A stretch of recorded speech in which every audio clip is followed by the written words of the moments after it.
Sejam muito bem-vindos ao nosso primeiro episódio do Pastelaria Podcast, o podcast oficial da Spectra, o seu primeiro, único e, quem sabe, o melhor podcast de ciência, bate-papo de ciência descontraído, que você provavelmente vai ter na sua plataforma. Aqui quem fala é o Natan, tudo bom com vocês? Espero que sim. Do meu lado, Maria, minha parceira de dentro e fora das gravações. Tudo bem, Maria? Olá, tudo bem? Que prazer começar esse projeto. É algo que a gente idealizou com muito carinho. Espero que vocês gostem.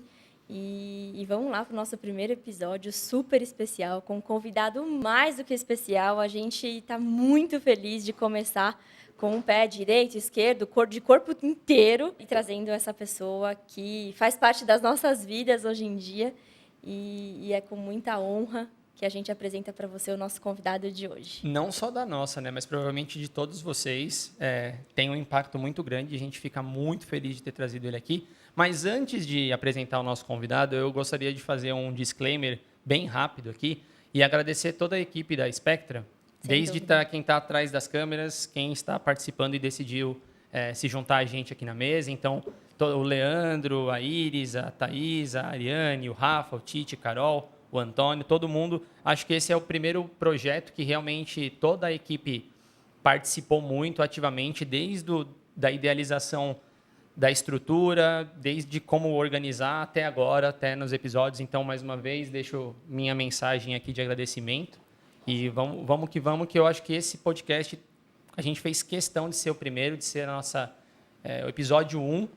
E eu acho que não teria outra melhor forma de começar. O nosso episódio a gente vai falar um pouquinho de Anvisa, um pouquinho de vacina, um pouquinho da nossa época atual.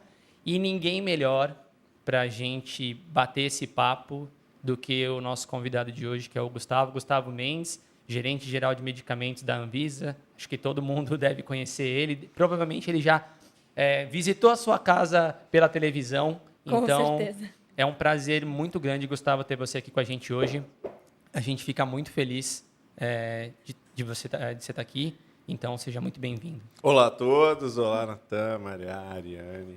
Uma honra estar aqui. Nossa, que responsabilidade, né? Ser o primeiro episódio aqui, mas acho que é uma iniciativa fantástica. Acho que falar sobre ciência, falar sobre a realidade que a gente está vivendo, os desafios que a gente está vivendo nesse momento é muito legal. E eu sou um consumidor de podcast. Que bom. Eu sou um cara que estou ouvindo, indo para a academia, no carro, todo momento. Então, acho muito legal e estou muito feliz de estar aqui com vocês. Muito obrigado pelo convite. Nossa, é um prazer. Tá feliz. É um prazer enorme. Vou quase considerar ele nosso padrinho do podcast aqui, então, que é o nosso primeiro patrono. episódio, para começar com o pé direito, hein, gente? E terminando a escalação, completando the last but not the least, nossa pesquisadora Ariane, pesquisadora de desenvolvimento aqui analítico, sabe tudo do YouTube, sabe tudo do Google, pesquisa como ninguém. Que você precisar. SciFinder é com ela. Com ela mesmo. Tudo bem, Ariane? Tudo bem, bom dia, gente. Obrigada por participar desse primeiro episódio com essa pessoa ilustre que está bem do meu ladinho. A Ariane não está se contentando aqui assim de ficar do lado dele, gente. E lá na porta, gente, tem um monte de fãs ali esperando. Nossa, só para tirar uma foto com o Gustavo. Teve que conduzir, trazer, falar, não, peraí, dá licença. Foi.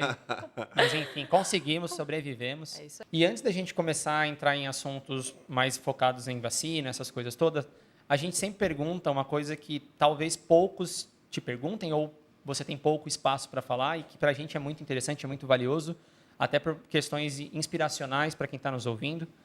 Como que você chegou na Anvisa? Como você decidiu fazer farmácia? Eu acho que o seu histórico, você pode até se apresentar, falar um pouquinho mais sobre a sua carreira. Sei que você é historiador, poucas pessoas talvez saibam. Eu não sei, é muito fácil ver lá o Gustavo na televisão falando de vacina. Que outra coisa muito legal que ele acabou conseguindo disseminar uma informação que hoje todo mundo sabe muito mais do que sabia antes sobre pesquisa clínica. A gente vai chegar lá para discutir sobre isso. Mas poucas pessoas sabem esse por trás, quem é o Gustavo, como o Gustavo chegou e tudo mais, por que fez farmácia. Então, Maria vai fazer a pergunta para você do início do podcast, vai. Quem é o Gustavo na barraca do pastel? Isso.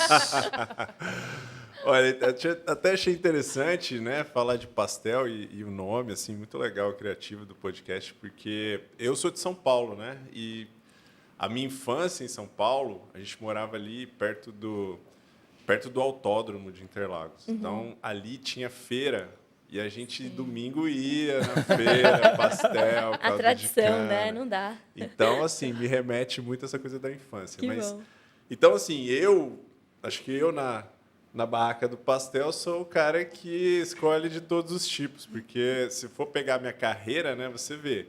Tipo, um farmacêutico que é historiador também, que trabalha na Anvisa. Achei sensacional, só para dizer. Quando eu ouvi, eu falei para Maria, eu cheguei em casa e falei, você sabe que o Gustavo é historiador? Aí ela, não. Eu falei, pô, olha aí, já tenho muita coisa para falar com ele. Pois é, não, eu sempre gostei de química e biologia, eu acho que foi isso que me fez escolher farmácia.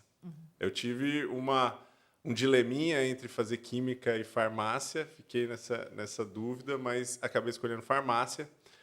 E durante o curso eu voltei muito a minha carreira já para indústria. Então, assim, apesar de eu ter feito iniciação científica em química farmacêutica, mas eu já pensava em trabalhar em indústria. E aí, quando eu fui fazer o estágio de indústria, eu passei por vários processos seletivos, fui recusado em várias indústrias. Olha aí, até o Gustavo, Essa é a gente, realidade. que aparece Quem na nunca? CNN, na CBN, já foi recusado em nunca entrevista. recebeu Quem não? nunca? Será Quem que a nunca? pessoa que me recusou vai estar onde? E aí, fui recusado. E aí, quando eu fui recusado umas 3 vezes, eu falei, a primeira que me aceitar eu vou. E a primeira que me aceitou foi lá em Anápolis, lá no Teuto. Então, tipo assim, foi a primeira indústria que eu trabalhei. E aí, eu e uns colegas fomos. A gente brinca que a gente foi desbravar o Centro-Oeste. Então, eu que vivi aqui em São Paulo, né, assim, no estado de São Paulo, porque eu estudei em Ribeirão Preto, na verdade, na USP de Ribeirão. A gente nem imaginava, assim, ir para o Centro-Oeste. Brasília parecia uma coisa distante, né? Sim, Então, sim. assim, foi uma aventura sair, assim, dessa carreira que já estava meio pré-determinada de ficar na indústria de São Paulo e trabalhar. E eu tenho vários colegas que estão nessa. Assim. Não que seja ruim, mas Sim. Você já tinha se formado, então, quando você foi? eu fiz o estágio. Na nossa. época tinha o estágio obrigatório, né? Os 6 meses finais do curso eram... Era só o estágio, era só dedicado. Era só estágio. Legal. Nossa, mas Então, aí tipo, muito longe de Ribeirão. Nossa, Muito muito longe, longe. Eu lembro assim, quando o ônibus, a gente foi de ônibus, né? Uau. Tipo, o ônibus Emoção. parou assim no primeiro posto lá no meio de Goiás, assim, parecia que eu tava assim num outro mundo, assim, sabe? Eu tava super, não, e foi bom, eu fiquei super empolgado assim de estar, sabe, desbravando. Aí eu fiz estágio, fui contratado, fiquei mais ou menos 1 ano e meio, então total 2 anos lá. E eu já comecei a trabalhar com assuntos regulatórios dentro da indústria. Legal. Ainda era uma coisa muito incipiente, sabe? Ainda era uma coisa muito... a Anvisa tinha sido recém-criada. né? Eu ia Isso te eu tô perguntar falando- mais ou menos que ano que é isso, né? Pois Porque a é, Anvisa é isso super foi... jovem. Vou revelar. Breaking news aqui. Olha o corte já pro podcast. Primeiro corte aqui, ó. Idade do Gustavo Gustavo. revelada. Não, brincadeira. Eu já falei em vários lugares, eu não tenho vergonha de falar, tenho 42. E eu me formei em 2001. Então, a Anvisa é de Nossa. 99. É, então, muito assim, recente. era Acabado muito de se recente. formar. Muito recente. Então, assim, não tinha... Nas indústrias não era bem estruturada essa relação com a Anvisa, sabe? E assim, com nada, na verdade, né? Se a gente for ver o que foi o crescimento, a gente pode falar sobre isso depois, mas a gente vê que muitas áreas técnicas e científicas foram desenvolvidas ao longo do tempo, né? Sim. E aí eu comecei a trabalhar com assuntos regulatórios e aí começou essa interface com a Anvisa. Eu ia lá em Brasília, etc. E aí, um belo dia, uma amiga que trabalha comigo, que está até hoje na Anvisa, ela foi para a Anvisa. Um belo dia ela falou, vou trabalhar na Anvisa, não sei o quê. Que na época nem era concurso, Não né? era concurso. A Anvisa foi criada em 99 e ficou até 2004 sem concurso. As pessoas eram contratadas. Contratadas. Era um contrato, tipo, bolsista, bolsista mesmo, só que é via organismo internacional. E aí, ela foi, eu falei, nossa, como que você fez, não sei o que e tal. Aí ela me deu o caminho das pedras, que era mandar o currículo. E aí, eu mandei meu currículo, e aí me chamaram.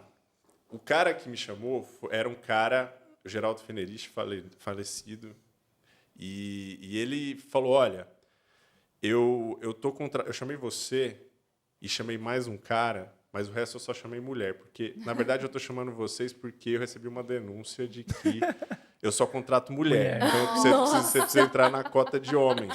A Spectra tem cota de homens, só eu, basicamente. Só tem mulher, cara. No time técnico. É, Na nossa área da senhora. Saúde, assim, muita mulher, né? Pois Você acaba é, mas enxergando. ele recebeu essa denúncia mesmo. Nossa, que Aí- louco. Pesado. Aí eu falei, tá bom. Só que ele falou, olha, o contrato é de 3 meses. Aí foi o primeiro grande dilema. E aí talvez, alguma das inspirações aí pra galera que tá pensando em que rumos tomar na carreira. É. Porque eu tava numa carteira assinada na indústria.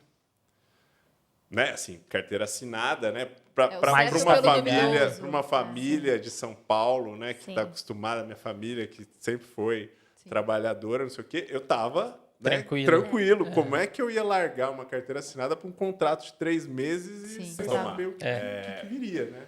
Então, a primeira grande decisão de sair da carteira assinada e ir para o contrato de 3 meses foi o primeiro momento ali, a primeira encruzilhada que eu lidei profissional. Só que eu tenho muito isso assim em mim, sabe? De uma certa forma, arriscar. Certo. Claro, risco total, assim, descontrolado, assim, eu acho que não é muito meu perfil. Mas eu, naquele momento, já senti a primeira grande decisão, a necessidade de falar é o que eu quero, é o que eu acredito, eu acho que vai ser legal, fui. E aí larguei a carteira assinada para o contrato de 3 meses. E por que era 3 meses? Porque ia ter um concurso. A ideia era, você vem para ficar 3 meses aqui, mas a gente tem a perspectiva de ter um concurso. Então, por isso que os contratos estão sendo periódicos. E acabei ficando 1 ano e meio nessa. Nossa. Uau. Nossa, gente. E era renovando, assim, sabe? Nossa. Toda Nossa, vez, aí o coração palpita. toda né? vez o coração, ai meu Deus, vai renovar? Não vai? Havia a possibilidade de não renovar. Nossa. Né? E algumas pessoas, realmente, eles não renovavam. Tipo, se o cara não gostasse de mim, ele podia simplesmente falar, ó, não vou renovar, tchau. E aí surgiu, foi depois de 1 ano e meio que surgiu o concurso. E aí, quando teve o concurso, eu só via uma possibilidade, ou passar ou passar. Ao passar. E aí foi nessa que eu, assim... E na época, eu lembro que eu morava numa república com mais 7 caras. Era eu e mais 7 caras. E aí... E os outros 7 caras já eram concursados. Eu era o único que não era. Nossa. Então, E assim, eu falei, galera, me ajuda aí. Eu Preciso Só passar que eles nisso estavam aqui. assim, né? Festa todo dia. E tava nem aí, Nossa. porque eles já eram concursados, não sei o quê. Mas, por sorte, deu certo. Passei no concurso e aí entrei na Anvisa. Assim, Que ano isso, Gustavo? Desculpa. Isso foi 2004, o concurso. 2005 Efetivo, não. foi quando fui nomeado. Mas você começou ainda em 2001, né? É isso? 2001 na indústria. Caramba. 2003. 2003 na Anvisa. Então você 2003 pegou, na Anvisa. praticamente você acompanhou a evolução da Anvisa Todinho. 100% Era quase. bem diferente. Então, assim, né? E eu tenho rinite alérgica, e era tudo papel. Aquela imagem tradicional da repartição cheia de papel Era o que era. era o que era na realidade. E aonde entra o historiador? O historiador Gustavo. Então, pois é, o historiador entrou bem depois, assim. Na verdade, foi em 2010 que eu... na verdade, eu sempre gostei, né? De humanas, eu sempre achei que o curso de farmácia é excelente, mas eu acho que na minha época ainda era um curso muito voltado para biologia, assim, para olhar o homem como um organismo bioquímico, um conjunto de reações e pensar pouco no social, apesar da gente ter tido várias matérias e tal. E então eu senti essa falta. E em 2010 foi quando eu estava no doutorado e aí eu resolvi largar, também um desses momentos. Assim, De decisão. eu larguei o doutorado e falei, vou fazer história. E aí foi também um passo bem Ousado, louco. Assim, ousado. E aí entrei em História na UNB e comecei despretensiosamente. Pensei, vou fazer devagar e tal.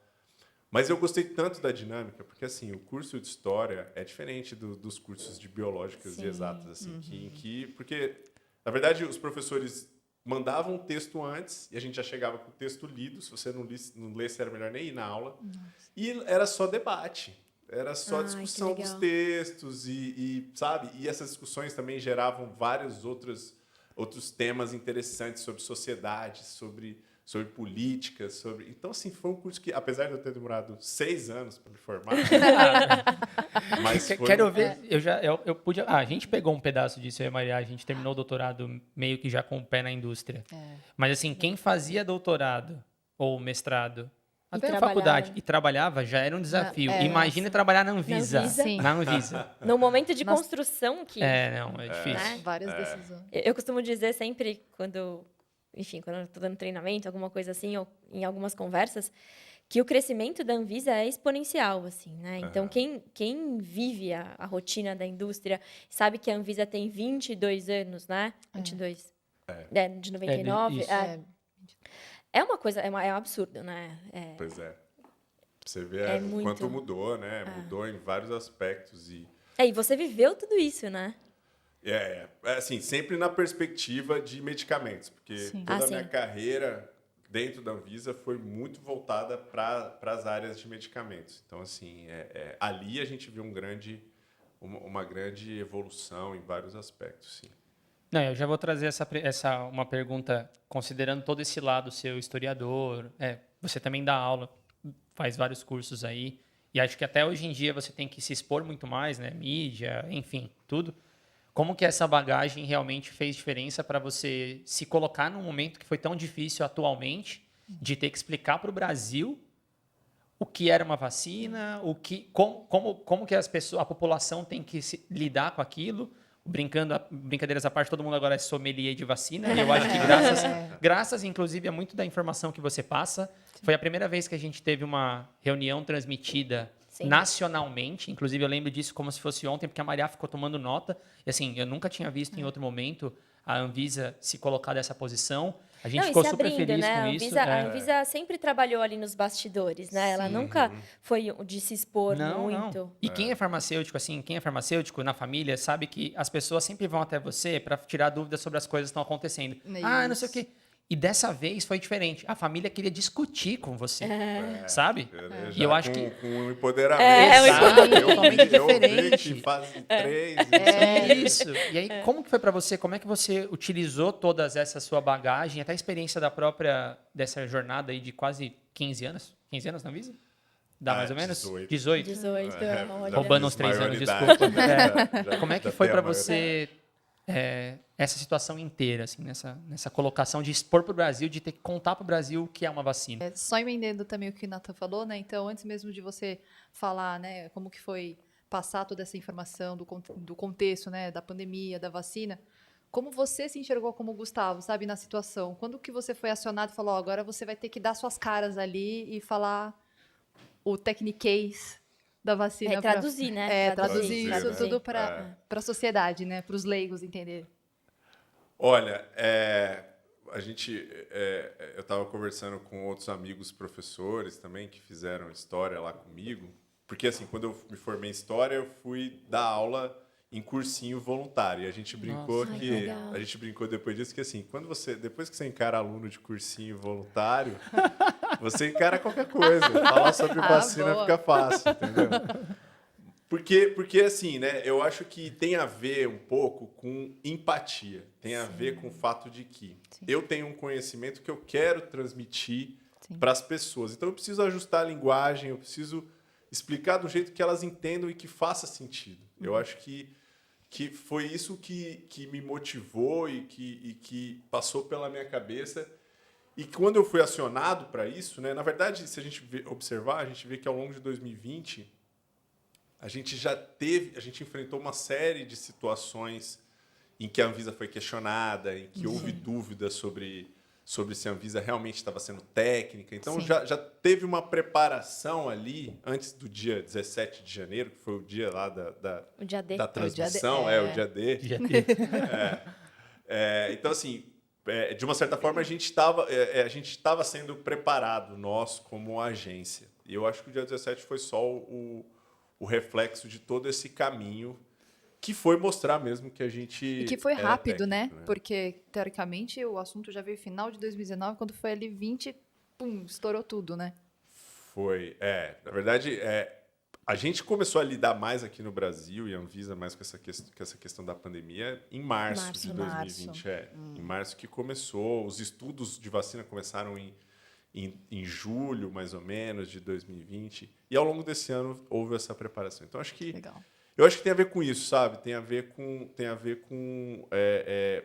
que é o que a gente está fazendo aqui também, né? A gente quer, nós temos conhecimento técnico, a gente pode falar sobre Tecniquez, tecniquez, a gente pode falar sobre várias coisas aqui, resoluções, métodos. Só que que informação que a gente quer passar? A gente quer transformar isso em algo que seja compreensível, né? Então acho que foi mais ou menos isso o motivador, assim, sabe? A mensagem precisa ser transmitida, né? E quem está recebendo a mensagem precisa entender, porque senão a gente não conseguiu, né? A comunicação não foi efetiva.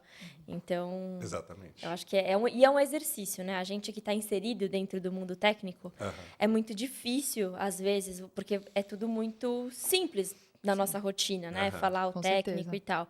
Então, eu acho que quando eu vi aquela transmissão, eu fiquei extremamente feliz e orgulhosa. Eu já te falei isso 1000 vezes, porque a gente se sentiu de fato representados, né, por você naquele momento. Com certeza. Então, a gente que vive os bastidores da indústria, né, e que era tão obscuro até aquele momento, ninguém sabe. Eu lembro uma tia minha me ligando depois da sua entrevista e tal, e ela falou assim: "Nossa, eu vivi com você a vida inteira. Isso é verdade. E eu Isso é verdade. nunca imaginei o tamanho da importância de vocês." Falou: é porque pra gente É natural, rotina, é rotina. né? Mas acabou que... O impacto que tem, né? Agora, mas eu tenho que fazer um destaque, que é o seguinte, eu fui uma das pessoas que estava lá apresentando, sim. mas eu representava uma equipe Sem dúvida. Nossa. gigantesca. Quer dizer, gigantesca não é pequena, porque a gente precisa de mais gente lá. Inclusive, precisamos de concurso. É isso. Mas uma equipe de pessoas que estava engajada, e você vê, se a gente olhar o que foi a apresentação ali do dia 17, a gente vê que a quantidade de conhecimentos técnicos ali, né? E a Era diversidade, né? Tanto de biotecnologia, de estudos clínicos, de estudos de toxicologia.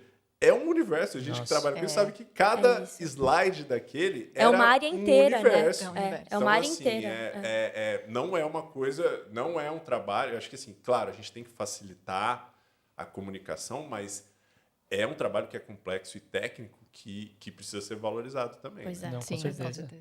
E eu acho que é bem isso. Assim. E uma coisa que eu também queria que você falasse, que a gente sente um pouco no nosso dia a dia, que é o tamanho mesmo da Anvisa. Porque, para mim, foi um milagre que vocês fizeram. A velocidade com que vocês avaliaram tudo, né? Todas as equipes envolvidas. Eu não consigo nem fazer ideia de como foi a dinâmica de trabalho, porque foi tudo muito rápido. Né? E a gente sabe que vocês têm uma limitação de recursos humanos. Né? Até aproveitando o Muitas vezes... gancho, se você puder até explicar como é que é a estrutura, a gente até está mais acostumado, quer dizer, eu confesso que eu não tenho na minha cabeça exatamente como é que é a estrutura, mas a Maria sempre sabe. Então, sempre quando eu fico com dúvida, eu falo, esse sempre aqui é falo da as siglas, né? GGMed, tal, Eu não sempre sei o falo. quê. E aí, A gente fala em siglas, né? eu A sei. GGMed, porque a GQMed, a GCF, eu sei a estrutura, mas quando eu tô com dúvida, eu consulto ela. Então, se você puder até falar um pouquinho da estrutura aí, como está organizado hoje em dia? A parte de medicamentos. Na área de medicamentos, nós dividimos basicamente em 3 grandes áreas, que são medicamentos sintéticos, que aí a gente tem tanto a parte de tecnologia farmacêutica quanto de segurança e eficácia, que são os estudos clínicos. A gente também está dividido em produtos biológicos, que aí tem as vacinas, os anticorpos, que é uma equipe totalmente distinta. E a gente tem os outros produtos, e aí a gente... essa outra área de outros produtos, que é a GEMESP, a gente brinca, né? Que é a área do resto. Não tem, mas sem desvalorizar. Sem né? desvalorizar. Mas é super importante, inclusive, para o Brasil, né? O Brasil, ele tem uma representatividade com nessa certeza. área, né? Nós somos super fortes no desenvolvimento de medicamentos. Que essa outra área é de fitoterápicos, homeopáticos, dinamizados, antroposóficos, E afins. magias.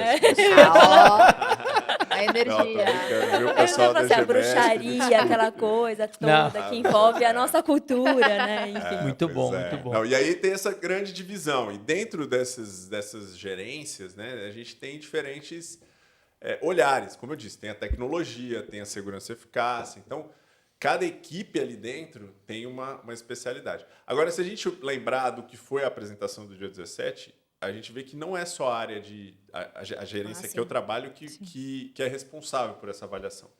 Porque também tem a equipe do que a gente chama de boas práticas de fabricação, ou seja, nenhum produto que vai ser disponibilizado para a nossa população pode ser fabricado em um local que não seja um local adequado, que cumpra com os requisitos técnicos e científicos de produção, de equipamentos, de treinamento de pessoal. Então, por isso que a gente também, durante ao longo da pandemia, viu, né? Os técnicos foram para a China, foram para a Índia, foram para a Rússia. Por quê? Porque precisa ter essa equipe também que faz as inspeções e verifica. E também tem o pessoal do monitoramento, porque, apesar de a Anvisa dizer, olha, pode usar a vacina, pode usar o medicamento, o trabalho não para ali. A gente continua monitorando. Então, tem a equipe de monitoramento, que é a equipe que verifica que plano que as empresas têm para poder garantir esse acompanhamento pós-mercado. Então, vocês veem que é uma equipe que é bastante diversificada no seu olhar, né? Sim, sem dúvida. E do jeito que você fala, parece uma equipe gigantesca, mas, na verdade, acaba sendo menos do que deveria, né? Com certeza, menos que deveria, né? Se a gente compara, por exemplo, né, a GGMed, que é a gerência de medicamentos que eu trabalho, nós somos 250 pessoas. 250 pessoas é só um dos departamentos de bioequivalência, que é um estudo muito específico para genérico, lá no FDA. Então, assim, se a gente compara tamanho, é complicado. Não, é uma coisa que a gente sempre fala, tamanho do esforço. Apesar de a gente ouvir algumas pessoas, às vezes, dar uma... Pô, a Anvisa demora muito. Na pandemia gente, teve não dá. muito disso, né? Demora muito, A gente sempre fala, cara, eles estão fazendo um milagre. trabalho que é Não, muito pra bom. mim, de verdade, foi milagre, assim. Foi eu acho. muito bom. Como é que vocês conseguiram se organizar, estruturar para conseguir entregar dessa forma? E a gente tem que lembrar que estava todo mundo em home office, né? Assim, apesar da gente já lá na Anvisa já ter estruturado há algum tempo o tipo de trabalho remoto, né? Então, mesmo antes da pandemia, a gente já tinha essa possibilidade. Ali na situação da pandemia, todo mundo entrou. Então, mesmo quem não estava, entrou nesse esquema, né? E aí foi muito engraçado, porque assim, a gente tinha reuniões o tempo todo e a gente também teve criou um grupo, né, de discussão. E foi muito engraçado porque assim, tinha as pessoas que eram do turno da manhã e que faziam os debates todos de manhã, mandavam as mensagens, mandavam os artigos, mandavam as conclusões, etc. Aí tinha o pessoal da tarde, o pessoal da noite e da madrugada. Nossa. Né? Então, assim, 24 horas tinha a discussão. E você não dormia. Você não dormia. Você tinha que controlar. Eu durmo 2 horinhas aqui, 2 horinhas aqui, faço sonos pausados. Janto aquele cochilinho. Se der, eu como. Olha, eu dormia pouco menos do que eu durmo, porque assim, eu acredito muito que a gente tem que contrabalancear o trabalho com a qualidade, assim, não uma qualidade de vida excelente, mas assim, um mínimo de condições para ter para ter a capacidade de avaliar, né, aquilo. Sim, então, não assim, tem um bug aí na sua cabeça, né? eu não sou também falando pro pessoal, né, que como motivação, eu acho que cargas excessivas de trabalho são ruins. Eu acho que a gente tem que equilibrar. Eu acredito muito mais entre contrabalancear um trabalho de qualidade com um mínimo de condições de dormir, comer, etc., do que você exagerar e depois você dar você pifar. Entendeu? Então, é muito mais sustentável você contrabalancear isso do que você exagerar. Então, assim, eu trabalhei mais, mas eu não passei do meu limite. Entendeu? Porque eu acho que... E eu respeitava isso também nas pessoas. Claro. Até porque, se você passasse do limite, você não ia estar lá. Pois Com então, certeza. eu acho que é ilusão a gente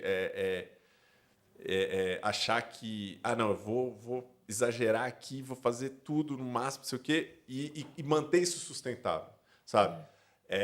Eu estava falando com a minha diretora, espero que ela não brigue de falar isso, mas, por exemplo, ela perdeu férias. Né?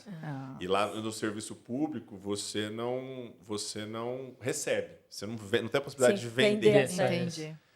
E aí eu falei para ela, olha, Eu não tenho a menor pretensão de fazer isso. Eu acho que se a gente não tira um momento, apesar de eu não ter tirado férias ano passado, e agora que eu estou tirando as férias, tirei uma semana, etc., eu acho que em algum momento tem que tirar, porque senão você não vai...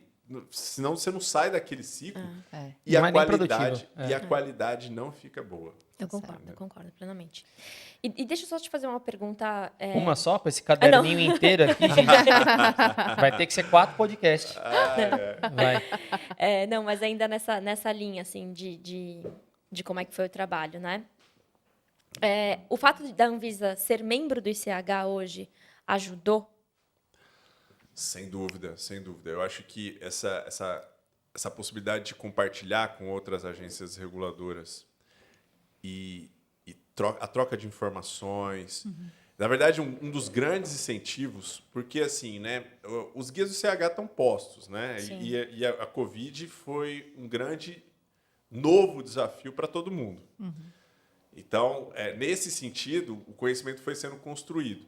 Mas eu acho que o que foi a grande ajuda foi o fato de que nós percebemos que a situação que nós estávamos vivendo não era exclusiva do Brasil, foi no mundo inteiro. Então, assim, as agências em todos os lugares foram pressionadas para serem céleres, mas, ao mesmo tempo, manterem os critérios mínimos de qualidade, segurança e eficácia dos produtos. Então, isso fez com que a gente pudesse trocar informações e estar mais próximo de uma maneira muito mais efetiva. Então, acho que foi fundamental, assim, essa conquista do reconhecimento da agência como membro do CH, fazendo parte de outros fóruns também, do PIX, do ICMRA, eu acho que foi fundamental. Nossa, eu já vou puxar esse gancho. Como é que é a interação, inclusive, estar ali no ICH, fazer parte? Acho que o Brasil já vem participando há algum tempo.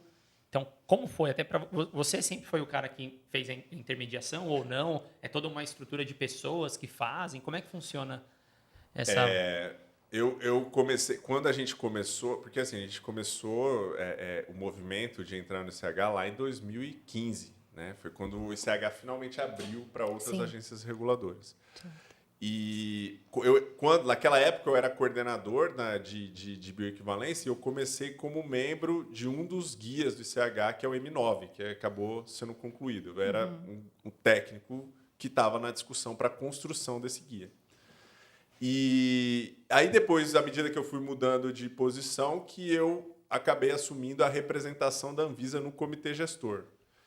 E foi muito bom, porque eu vivi desde a parte da construção ali, que são os especialistas que estão envolvidos na construção, até a representação total. Legal. E eu acho é um trabalho muito legal, assim, porque a gente tem possibilidade de levar o que é a nossa realidade à mesa para que isso seja ponderado na construção dos guias, né? Cada país tem uma realidade diferente. É isso. Nossa, totalmente.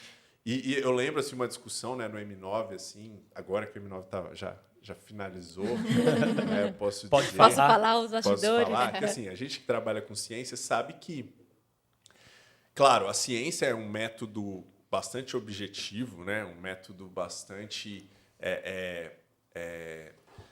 o passo a passo para construir o conhecimento científico é bastante objetivo. Mas a gente sabe que tem graus de subjetividade, tem graus de interpretação, né? E ainda mais quando a gente quer transformar a ciência num texto, como é o caso do ICH, que precisa gerar um guia, né? Sim.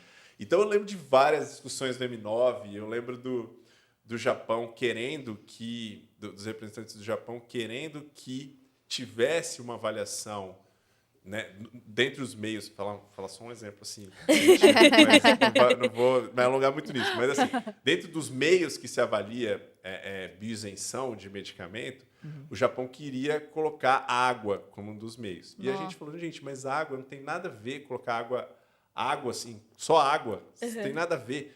E o Japão falando, não, mas eu quero e não sei o quê, e assim, e a discussão era nesse sentido, assim, e eles tentavam construir um argumento científico para incluir isso. E todos os outros países não. E o ICH trabalha com consenso. Esse é um grande desafio.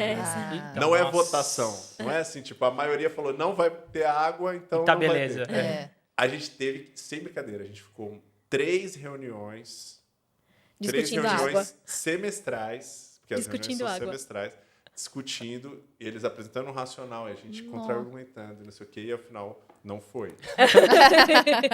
Mas, para você ver como é que é. Então, assim, quando chega num texto, por isso que a gente vê assim, nossa, por exemplo, né, agora estão discutindo vamos falar de novo do M7, Sim. vão falar do Q2, Q14. Q14. Sim. E aí falam assim, 2023. Fala, nossa, mas que longe, né? 2023. Mas, cara, para chegar em consenso é um grande desafio. Isso, a reunião é semestral, 2023 são uns 4, 5 reuniões. Pois é. Não Não, tem. claro, é assim, entre esse... Na semestral, a gente delibera. Entendi. Mas tem as menores. Mas né? tem encontros... Semanais. Então, assim, na verdade foram 3 reuniões, quando eu digo 3 reuniões, mas na verdade tem várias intermediárias ali em que apresentam artigos e... Então, assim, é bem desafiador. E a cultura e a língua também fazem uma diferença tremenda? Exatamente, Nossa. fazem, porque, assim, né... Assim, nem todas as pessoas que vão... Porque, assim, né? Não tem como você controlar quem são os representantes. A gente aqui na Anvisa, a gente fala, olha, se você, quando a gente indica alguém como representante, a gente fala, olha, você fala inglês? Você sabe se expressar minimamente? Aí a pessoa, sim. Agora, tem países que mandam pessoas que não falam, entendeu? E aí, assim, Aí complicou. Aí já é desafio difícil, Maior, é. né? É um desafio maior. Assim, no Japão, eu vejo, assim, essa dificuldade mesmo, assim, do Japão e China, né? Que agora a China entrou junto com a gente. E eles têm uma dificuldade, mas ao final a gente tem que fazer todos os esforços possíveis para... Porque, assim, o objetivo do CH é esse, né? Se a gente não ouve, se a gente não dá voz, se a gente não entende por que eles estão trazendo aquilo... E aí a gente faz todo o esforço possível para que isso aconteça, não faz sentido, né? Sim, Senão a gente harmoniza só a gente e pronto. Isso mesmo. Senão fica o que a gente sofreu muito tempo, que é assim, o ICH antes de se abrir, né, tinha Japão, Estados Unidos e Europa, e eles falavam, é isso e engole. Quer, não quer, verdade. sai, entendeu? E você acha que o Brasil recebeu... Assim, eu estou dizendo agora o Brasil, porque vocês, como Anvisa, o Brasil como um todo recebeu bem tudo que foi definido para o ICH, ou você acha que isso foi uma coisa que teve que mudar muita coisa da legislação que a gente aplicava aqui? Ou como é que você sentiu isso perante até as próprias indústrias? A gente ainda Foi um tem desafio. ainda tem muitos desafios, né? Assim, tô pensando nos guias macro que foram requisitos para que a gente pudesse ser aceito como membro gestor. Perfeito. Esses a gente ainda tem muitos desafios, né? A própria questão do CTD, né? Que a forma com que o documento tem que ser submetido para a agência é algo que ainda é um grande desafio, né? Então a gente teve que mudar a legislação. Estabilidade foi outra, que também é um grande desafio, né? Então acho que a gente ainda está recebendo esses impactos, a gente ainda está percebendo como lidar com isso. Nossa, muito E tem legal. um período de transitoriedade, né? Assim, a gente, alguns guias estão sendo implementados, enfim. Mas, de alguma forma, a gente nunca deixou de olhar as referências internacionais para as nossas práticas internas, né? Então, eu acho que é claro que é uma adaptação. Tem a questão do guia mesmo, né? Eu lembro de várias discussões. A gente vai traduzir ou não vai traduzir os guias? E isso é um problemaço, porque a questão da língua é uma barreira. E é uma dificuldade. Como é que você traduz um should, sabe assim, Must. um must? É muito complicado, né? Enfim, mas eu acho que estamos no caminho e muitos das nossas RDCs já tinham muitos pontos de alguns guias, né? Então... Eu acho que quando a gente fez esse mapa, esse gap analysis, né, que a gente chama quando a gente pleiteia entrar, a gente identificou que muita coisa, sim, a gente já trazia. Já praticava. Mas a gente tem que lembrar a nossa realidade, né? A gente estava falando sobre o quanto a Anvisa evoluiu, né? A gente vem de uma realidade em que, quando a Anvisa foi criada, os medicamentos, a gente brinca, né? Os medicamentos que eram registrados no Brasil eram registrados só com RG e CPF. Né? Jogava RG e CPF lá, ganhava, toma um registro de produtos sob patente, qualquer coisa assim. Então, assim, e foi com a criação da Anvisa e com a lei dos genéricos que começou essa onda de adaptar os produtos a uma nova realidade. Isso demorou muito tempo, né? A resolução que determinou que os similares tinham que fazer estudos in vitro e in vivo foi em 2003 e deu 10 anos para eles Pois fazerem é. isso. Pois é.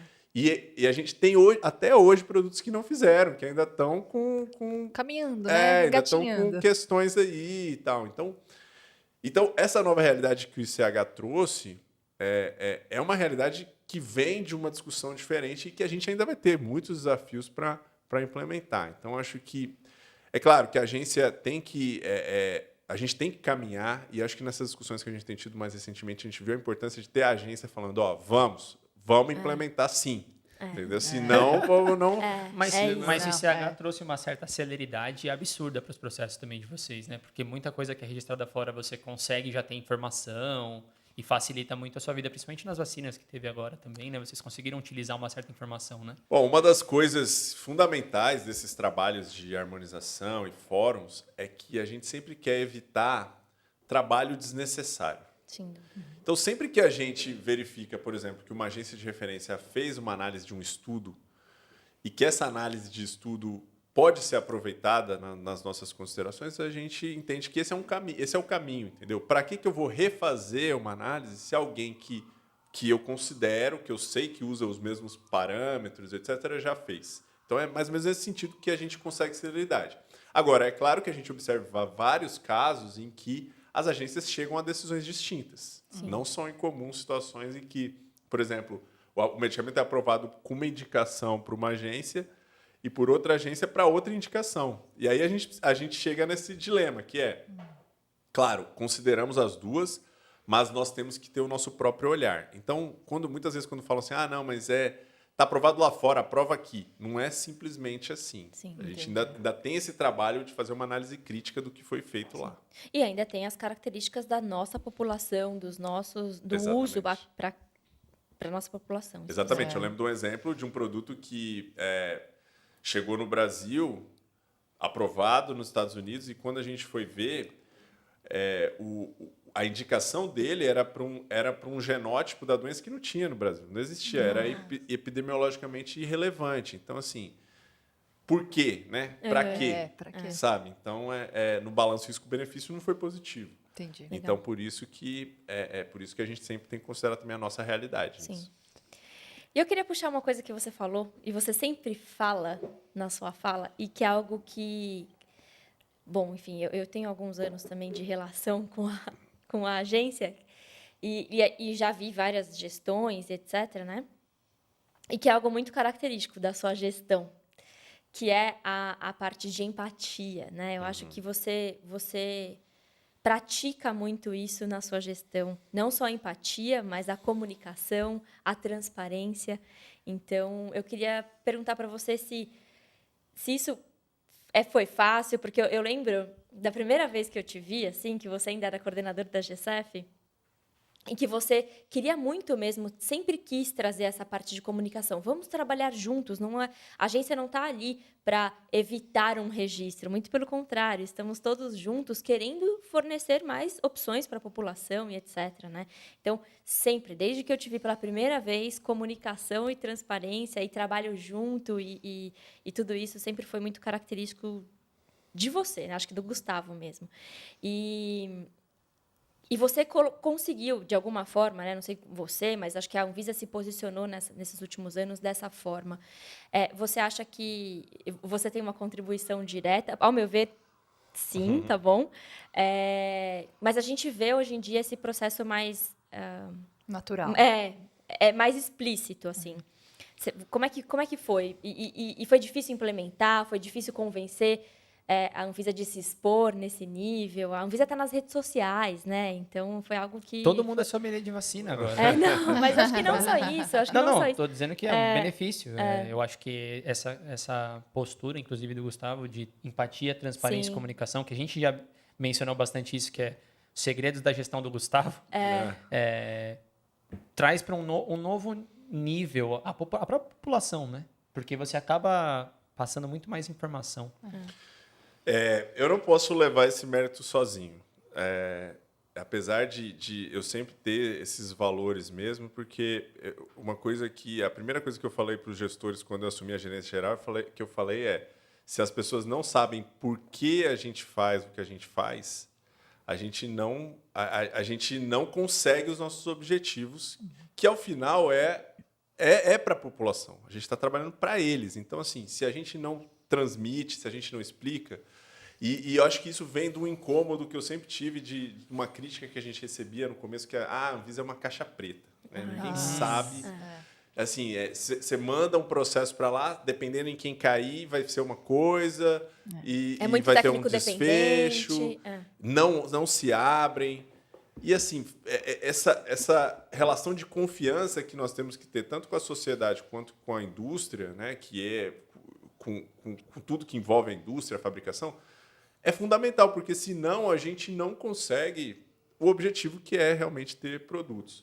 Mas na questão da pandemia e essa superexposição que acabou acontecendo, não é nem mérito nem culpa minha. Eu acho que eu só fui uma peça que contribuiu nisso, porque a assessoria de comunicação da Anvisa é muito boa, tanto que a nossa assessora está aí concorrendo a um prêmio super de mulheres na imprensa, Nossa, porque que legal. ela é uma pessoa fantástica, uma pessoa que também tinha essa ideia de que se a gente não é transparente, se a gente não explica, não funciona, e ela fez toda essa articulação e todo esse trabalho. Então, acho que o mérito vai muito para eles, assim, nesse sentido. Eu colaborei, né? Eu só fui Até porque você concorda, né? Você é da mesma linha, né? Eu concordo e acho e acredito muito nessa ideia mesmo de empatia. A comunicação é empatia, né? A comunicação é um exercício de trazer a pessoa para próximo de você e claro, tentarem chegar num objetivo comum. Então, eu acredito muito nisso mesmo. Nossa, muito legal, muito E legal. o que eu acho também que a gente, que já era assim, mas talvez o online tenha facilitado muito a vida também, é que... Porque a gente tem muita dificuldade na comunicação quando a gente está falando de dossiês, de submissão e etc., porque ela é escrita. Eu acho que a comunicação escrita, ela dificulta muito os dois lados.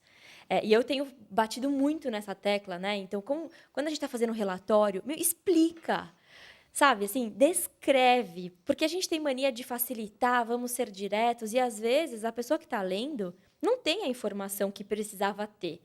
Então, eu acho que a comunicação escrita, que é a nossa dinâmica, né? Enquanto regulados e setor e órgão regulador, dificulta muito a vida. E o que eu tenho percebido nos últimos anos, até bem recente, é até nas exigências que a gente recebe da Anvisa, sempre tem um item no final, no sentido, marca uma reunião, se você não conseguir, vamos conversar sobre isso. Então, uma facilitação dessa comunicação oral, para que a gente consiga, inclusive, facilitar todo o processo de avaliação e dar até celeridade para o processo, né? Exatamente. Eu acho que a gente, nessa evolução da Anvisa, a gente partiu de um modelo que era bastante escrito, né? Bastante documental, que eu acho que é uma forma de se comunicar, sim, né? A gente trabalha com dados, né? Quem trabalha com ciência trabalha com dados. Como que a gente recebe esses dados? Como a gente lida com esses dados, né? Antigamente era basicamente com isso. Com a evolução, eu vejo mais essa possibilidade de ter outras formas de interagir, né? De ter outras formas de esclarecer. Eu acho que passa por esse sentido. Agora, uma coisa que é fundamental é o fato de que nós, da Anvisa, nós somos quem confronta o que as indústrias estão trazendo. Sim, né? Então, sim. na pandemia, a gente viu isso em vários momentos. Né? Assim, o desenvolvedor chegava lá e falava, minha vacina funciona 100%. Minha vacina é excelente. E o nosso trabalho é justamente confrontar isso. Deixa eu ver se é isso mesmo. Né? Então, a gente tem, apesar da gente estar próximo, né? Nós estamos com o objetivo comum, nós somos o peer review. Né? Nós somos o cara que vai olhar de fora. Então, assim, a gente precisa de um certo distanciamento também para olhar para aquilo e falar, olha, realmente o que você está falando é verdade.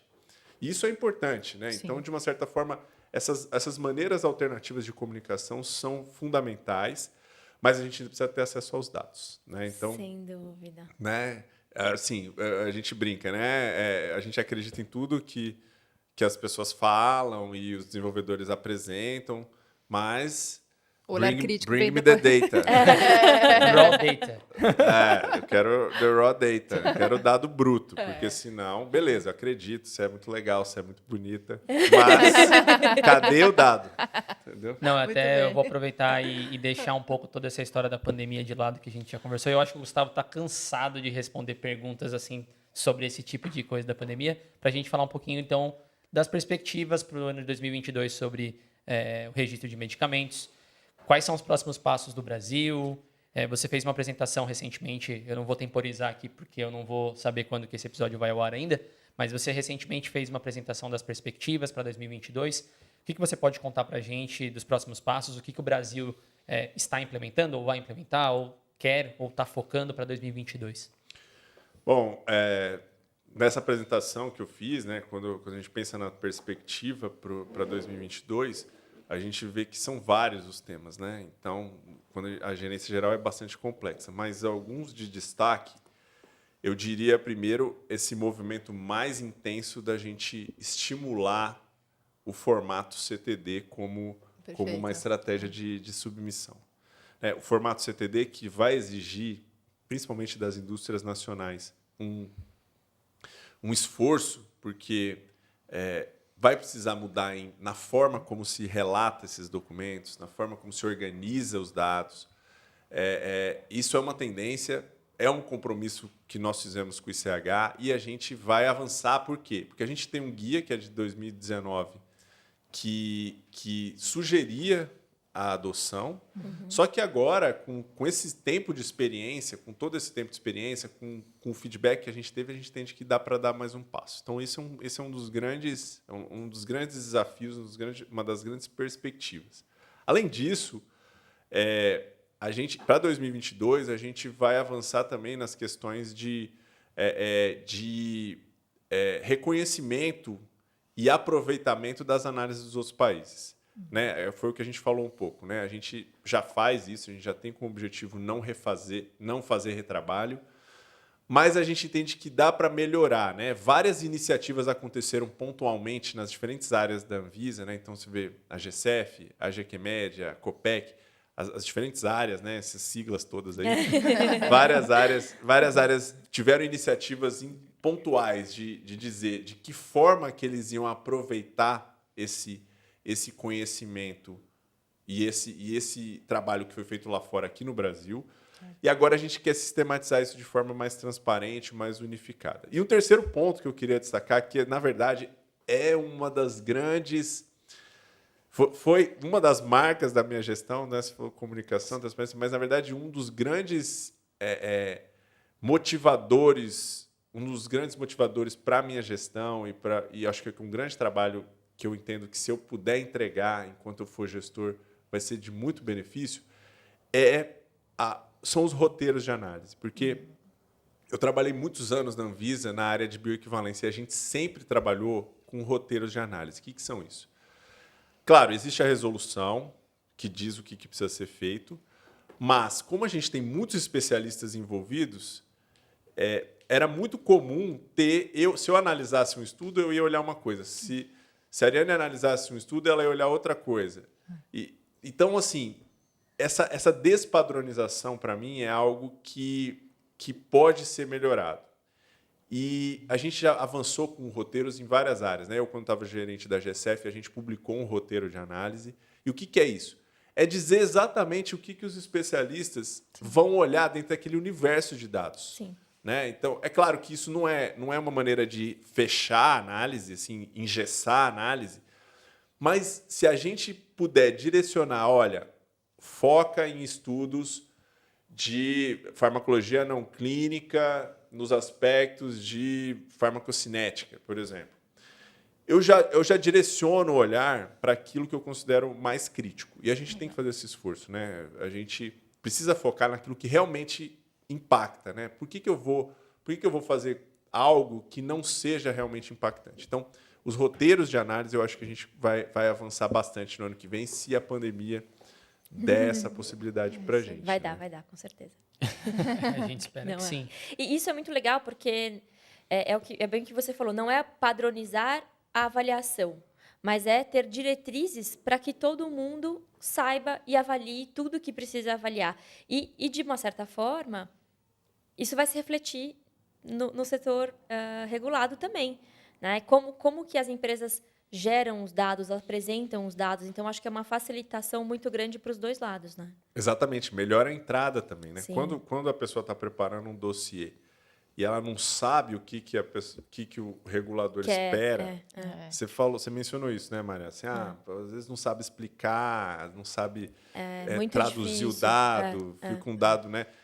Eu lembro antigamente o dossiê vinha assim com tabela sem nenhuma explicação, nenhuma identificação, Você não nenhuma tem bola de capacidade cristal. E aí gera exigência, atrasa. Então, tudo isso faz com que demore mais o processo. Então, quando falam assim, né, Nathan, tipo, a Anvisa demora, às vezes, quando a gente separa o tempo Anvisa do tempo empresa, a gente vê que ainda tem muito o que evoluir nesse tempo empresa. Imagina. Né? Então, melhorar a entrada do processo, eu acredito que também é um grande desafio e eu acho que o roteiro ajuda nisso. Né? Porque eu já falo para vocês, olha, de um estudo de toxicologia, de um estudo de produto de degradação, de impureza, eu quero isso. Esses pontos que eu entendo que são os críticos, que são as perguntas que que estou analisando, preciso responder na hora de emitir meu parecer. Então, isso precisa ser transparente. Né? Isso precisa ser transparente para todo mundo. Assim, por que isso seria algo escondido? Por que a gente não pode dizer o que a gente vai analisar, né? Se é isso que a gente considera crítico na hora de tomar uma decisão de uma avaliação risco-benefício de um medicamento. Perfeito. Né? Então, acho que esse também é uma grande perspectiva aí para o ano que vem. E você acelera, né? Você não fica empacando a própria indústria e você, como setor, né, fica lá olhando aquele documento e, né? Então, assim, você está falando de tempo. O seu tempo como Anvisa e o tempo da empresa que quer colocar o produto no mercado, né? Então, se todo mundo é transparente nessa conversa, se você tem, né, não um checklist, mas as suas perguntas certas, e se a indústria sabe qual é a pergunta da Anvisa? E tempo, né, que é o bem mais precioso, né? A pandemia jogou na nossa cara a importância da gente otimizar o nosso tempo, o valor que tem o tempo, né? Muito. Para todos nós. Até porque, para muitos casos, o tempo... Né? Se perdeu o tempo e não deu tempo de tomar vacina, não deu tempo né, da situação melhorar. Então, a importância do tempo. Eu vou tirar um pouco o foco também de medicamento, mas não tanto. Terça-feira foi o dia da inovação, que a gente até comentou e postou lá nas redes sociais. E na sua apresentação de perspectivas, eu vi, por exemplo, muitos medicamentos genéricos, muito similares, clones, fitoterápicos, e tem realmente poucos inovadores. Eu trabalhei no Axê, na área de inovação radical. E aí eu já pensei em fazer essa pergunta para várias pessoas, e aí eu vou fazer para você, que recebe, que recebe basicamente tudo que está envolvido em medicamento, uma hora vai passar na sua mão. Por que é tão difícil inovar em medicamentos no Brasil? Por que é tão menor do que, por exemplo, genérico? Você tem alguma ideia? É falta de investimento? E tem bem genérico mesmo, não estamos culpando ninguém aqui. É cultural, sei lá. É cultural, é falta de visão e mente das indústrias. Na sua opinião, por que você acha que é tão difícil inovar? Olha, eu acho que mudou muito. Eu acho que, se a gente compara lá ao começo, né, da Anvisa, onde a preocupação das indústrias era basicamente ter um produto que fosse competitivo no mercado, eu acho que agora a gente tem uma realidade bastante diferente. Né? Eu vejo várias iniciativas de inovação, mas eu acho que um fator que pesa para explicar o fato de ser mais fácil investir num genérico, no desenvolvimento de um genérico e já estar no mercado rapidamente, é justamente a questão do tempo. O tempo para se obter uma inovação radical é maior, né? É um investimento mais a longo prazo, com maior risco. Então, talvez, eu acho que tem um fator cultural, sim, né? Do imediatismo. Sim. Mas eu acho que as empresas que já têm um portfólio ali que sustenta o seu arroz com feijão, eu acho que elas tendem a migrar para esse modelo de vamos investir também numa inovação radical, com mais tempo, com mais risco, mas também com um benefício maior se der positivo. Né? Então, eu acho que é mais ou menos nesse sentido. Eu estou vendo também muitas startups que estão com ideias interessantes, assim, que fazem toda a parte do desenvolvimento e depois vendem essa tecnologia para a indústria. maior, Então, né? estou vendo muito isso. Se você pegar, por exemplo, né, na questão das vacinas, a gente tem 3 universidades envolvidas em protótipos certeza. de vacinas totalmente inovadoras, com tecnologias distintas, e que já estão nas fases pré-clínicas, indo para o clínico, e que provavelmente vão fazer essa migração de vender isso Com depois. certeza, com certeza. Então, eu acho que esse cenário mudou, mas assim, quando a gente compara com países como Estados Unidos, Europa, Japão, ainda é Coreia, né? Ainda é muito, ainda está aquém. Nossa, eu durmo com o pensamento de que é por curto prazo. Acho que nos próximos 5 anos eu espero que o Brasil esteja tipo, muito avançado não avançado, obviamente, na tecnologia, porque demora realmente, mas que a gente esteja com uma cultura bem mais avançada, que eu concordo com você, que se você olhar 10 anos atrás era totalmente diferente, né? Eu pensei em ir para fora do Brasil, morar fora do Brasil para poder fazer inovação, e felizmente eu tive a possibilidade de fazer isso no Axê, e acabei seguindo aqui a carreira, mas concordo plenamente com você. E eu acho que um movimento muito legal também é o da universidade, né? A universidade se colocar no sentido de, sim, eu posso investir numa pesquisa que vai gerar um produto. Né? Não só na pesquisa de base, que eles são fundamentais, eu acho que eles precisam continuar. A gente precisa continuar aqui com a universidade fazendo a pesquisa de base, mas ela também tem possibilidade de chegar um pouquinho mais além, né? E isso é algo que a gente... É até bonito de acompanhar, assim, né? Pois é, e nesse período de pandemia também, se é que tem algum legado positivo, né?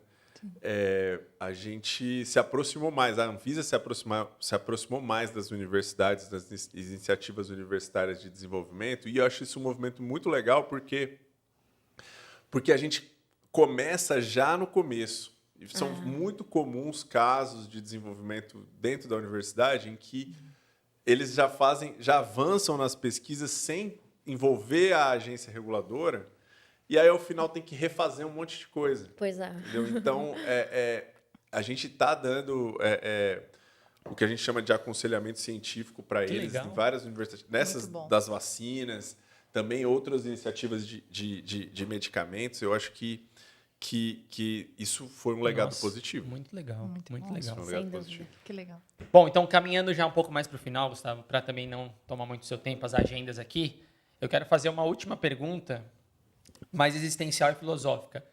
Quando o Gustavo da faculdade, o Gustavo que estava se formando, você imaginou que em algum momento, talvez seja uma pergunta até besta que alguém já te fez, mas você se imaginou em algum momento ter que fazer uma apresentação em rede nacional de um caráter tão complexo, que impactava a vida da população em geral, ser chamado Globo, CBN, CNN, você em algum momento lá atrás pensou que ia tomar uma proporção dessa? O Gustavo ia estar falando, ia ter essa interlocução? De forma alguma, né? Eu acho que se eu lembro se eu hoje falasse comigo na faculdade, né? Eu lembro que até eu tive uma oportunidade de conversar com a minha orientadora de iniciação científica, né? Que legal. E a minha orientadora, eu fui o primeiro orientado dela, assim, de iniciação científica, né? Então, assim, foi... Ela deve ter pendurado agora a sua foto Tragédia. na parede do laboratório. Ela falou, meu laboratório. Meu aluno. Meu aluno, primeiro meu primeiro aluno, aluno meu foi o primeiro Gustavo. aluno. Olha onde ele está agora. Tanto que ela demorou para colocar no látis, assim, dela. Sabe? Mas aí eu tive a oportunidade de falar com ela depois, e foi muito engraçado porque ela falou assim, foi uma palestra para os alunos lá, né? E ela falou assim, o Gustavo foi meu primeiro orientado. E naquela época a gente ainda estava começando, né? Então ela meio que se justificando assim, né? Porque foi na faculdade. A faculdade é um período de muita, assim, né?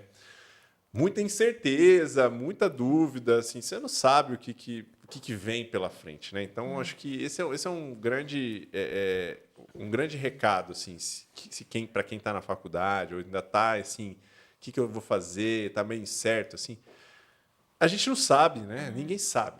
Assim, eu acho que uma das coisas que talvez eu pudesse pensar que me ajudaria a imaginar que um dia eu poderia estar assim, é o fato de que eu não me guio pelo medo, sabe? Eu acho que o medo, ele é paralisante. O medo, ele impede a gente de fazer as coisas. Eu acho que, claro, cautela, análise, ponderação é uma coisa. Agora, medo, eu acho que bloqueia, né? Bloqueia. Então, eu acho que, por isso que, de uma certa forma, se alguém me fala, se eu voltasse lá atrás e falasse, um dia você vai fazer isso, eu não teria medo, sabe? Não, beleza. Eu espero só ter a preparação para isso. Né? Se falar agora, se eu falar assim, fala agora.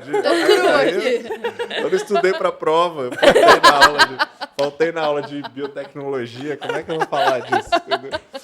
Mas eu acho que é isso, sabe? Uma inspiração que eu acho que eu sempre tive foi nessas pessoas que têm coragem, sabe? De ir lá e falar, olha, não tem o que fazer, entendeu? Vai lá e faz, entendeu? Vai com medo mesmo, vai com o que tiver. Entendeu? E é isso. Tem o livro, né? Vai lá e faz, inclusive, mas Bom, alguém tem mais alguma pergunta? Eu tenho só mais uma, assim, que é... Só puxando o gancho porque você falou agora, que foi muito interessante, que é essa coisa da preparação, né? Na verdade, a gente nunca está preparado. Mas não ter o medo nos faz ir, e na hora que a gente vai, é importante a gente saber onde é que a gente tem que buscar informação, a quem a gente tem que recorrer, eventualmente, para conseguir dar conta do trabalho e tal, né? E assim, você sempre foi técnico. Uhum. E hoje você está... Claro, né, que você passou por cargos de gestão dentro da Anvisa, mas hoje você está como um gerente geral. Quais foram os desafios assim dessa transformação? Porque é muito difícil você sair de um técnico para uma gestão, né?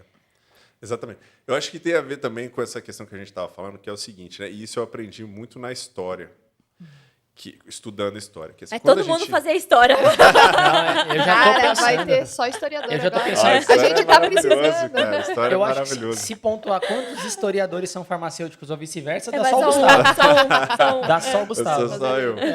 Mas uma coisa muito legal da história é que, assim, sempre que você vai fazer um texto ou você vai fazer um discurso ou alguma coisa assim, você tem que sempre colocar o recorte, né? A gente chama de recorte histórico. Então, eu sempre tenho que começar dizendo, olha, eu estou olhando para esse fato histórico com base numa perspectiva que é a perspectiva que pode ser marxista, pode ser a perspectiva, de repente, liberalista. Não interessa qual seja, você sempre tem que ser claro sobre o recorte que você está fazendo. E eu acho que isso ajuda a gente também, me ajudou, por exemplo, nessas apresentações, nessas falas na mídia, no podcast que eu estou aqui com vocês agora, a gente sempre fala, olha, eu estou falando da onde? Eu estou falando daqui.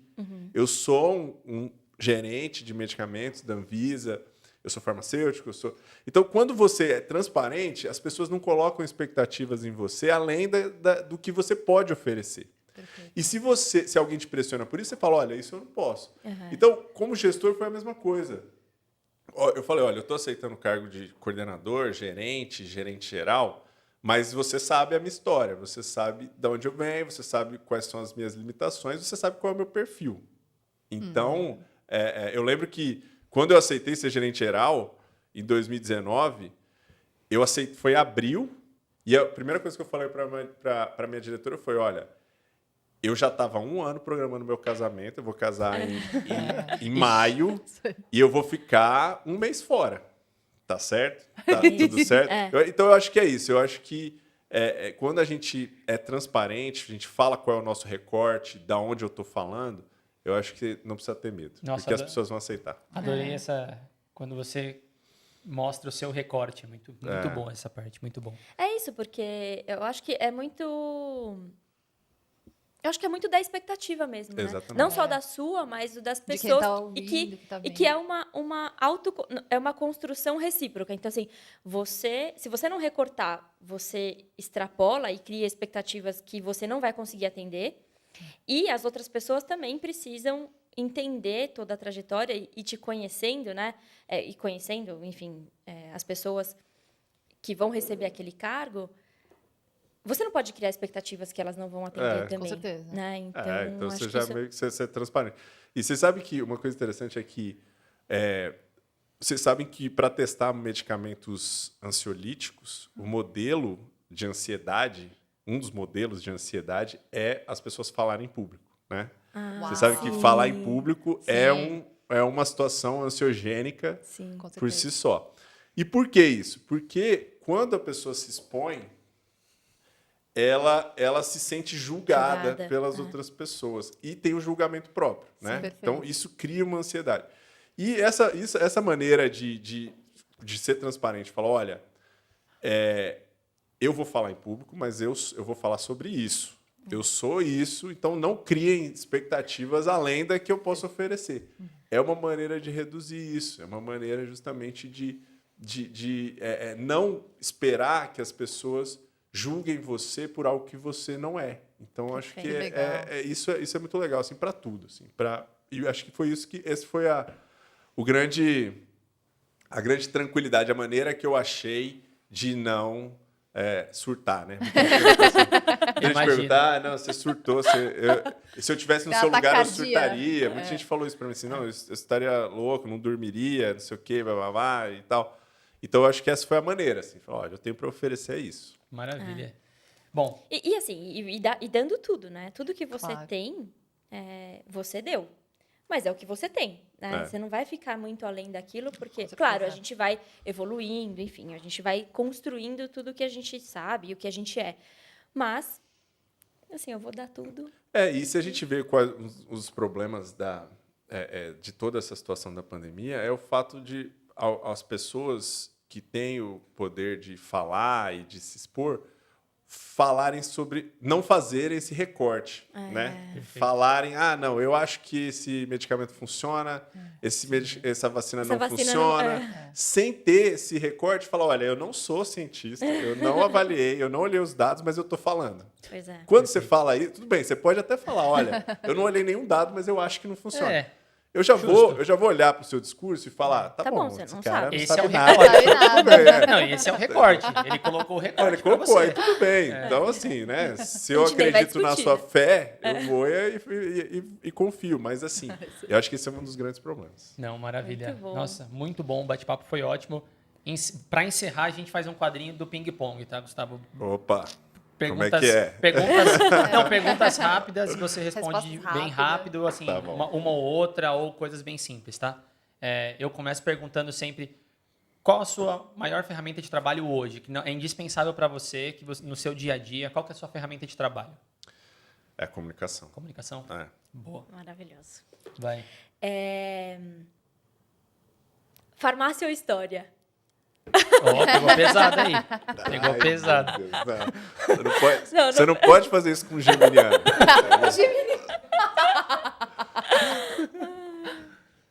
Não. Não dá. De manhã, Não, história à eu noite. tenho um amigo que fala sobre a mira de um revólver. Não estamos sob miras de revólveres. Um pouco dos dois. Um pouco dos dois. Não, e para mim ficou muito claro hoje o quanto que a história é importante em tudo que você faz hoje, né? Exatamente, Que, claro, tem como base a farmácia, mas... Mas eu não gosto de não responder, sabe? Tá. Então, assim, no momento é farmácia. Tá bom. Mas Não, a tá história talvez fique para um futuro. Assim. Tem mais? Vamos lá. O que é a vida para o Gustavo? Eu acho que é desafio, né? É o tempo todo novos desafios, novos projetos, né? São sempre projetos, Legal. planos. Fonte de informação, Gustavo. Qual a sua principal fonte de informação hoje que você consome? Você já falou do podcast, Confia, mas né? qual que é a sua principal fonte de informação? Preciso mais elementos para responder. Porque Tá bom. Você está falando fonte de informação. Não, que seu tipo de recorte tá informação? muito Que amplo. tipo de informação? Tá, que você gosta de consumir. Política? O que você, pode ser política. O que você gosta de consumir pro seu trabalho, né? Então não vai ser tão política, talvez. É que também tem política. também. Desculpa. Sua principal fonte de informação para você se atualizar do dia a dia. Pera. É só podcast? É só podcast? Não, peraí. Eu gosto muito de podcast. Podcasts tem. Hoje a gente tem podcasts de muitas coisas, né? E inclusive de conhecimento científico. Eu uso muito podcast, sou um consumidor voraz, assim, acho que é super legal. Eu gosto também de revistas, assim, portais. Eu gosto de portais, mas eu sempre olho com esse recorte, entendeu? Eu sempre faço uma análise crítica. Perfeito, Então, acho perfeito. que é mais ou menos nesse sentido. Assim. Maravilha. Gestor de projetos ou gestor de pessoas? Pessoas, sem dúvida, sem dúvida. Pessoas... Não existe projeto sem pessoas, a não ser que você seja um programador, né? Você seja só com a programação. Então, assim, É verdade, sem é dúvida verdade. pessoas. Ari, quer mandar um? Não. Pode Eu tenho mais uma. Então vai, Então então vai. vai. Ribeirão Preto ou Brasília? Nossa, a Maria tá complicada com você. Hoje ela tá afiada. É, Adoro pôr um geminiano.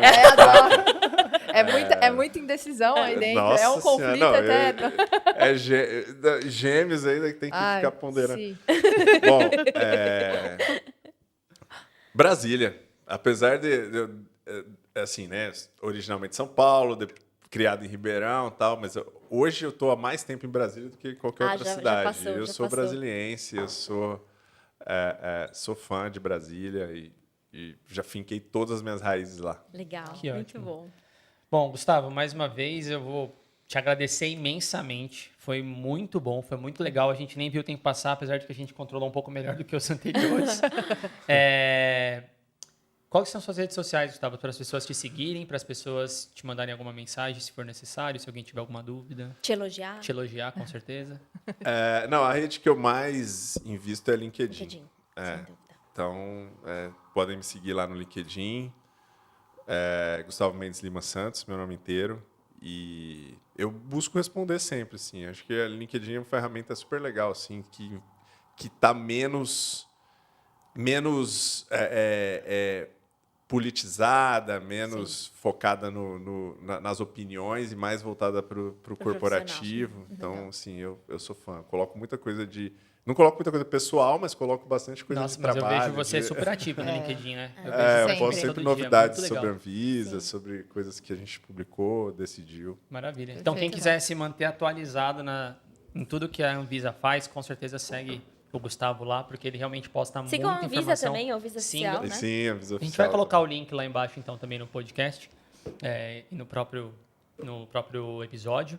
Então, mais uma vez, Gustavo, muito obrigado. Foi muito legal, de verdade. Acho que a gente não podia começar começar melhor, começar com o pé direito, como foi aqui. A gente fica muito feliz com a sua visita. Espero que seja a primeira de outras. A gente vai até Brasília também gravar com próxima vocês se lá. for necessário, Isso com aí. certeza. Então, galera, sigam as redes sociais da Spectra, tanto no LinkedIn, no Instagram, no YouTube, no Spotify também. Pode dar o like lá pra gente. E não se esqueçam, o acaso favorece as mentes preparadas. E eu espero que essa mensagem, tudo que a gente discutiu aqui, seja o acaso que vocês precisam aí no dia a dia. Mais uma vez, muito obrigado a toda a equipe. Leandro, o Tite, Rafa, Ari que está aqui na mesa, Maria, a Iris, Carol, o Antônio e a Tatá, que estão aqui por trás com a gente, dando um grande suporte para o projeto acontecer. Então, nos vemos no próximo episódio. Tchau! Obrigada. Beijo. Tchau. Tchau.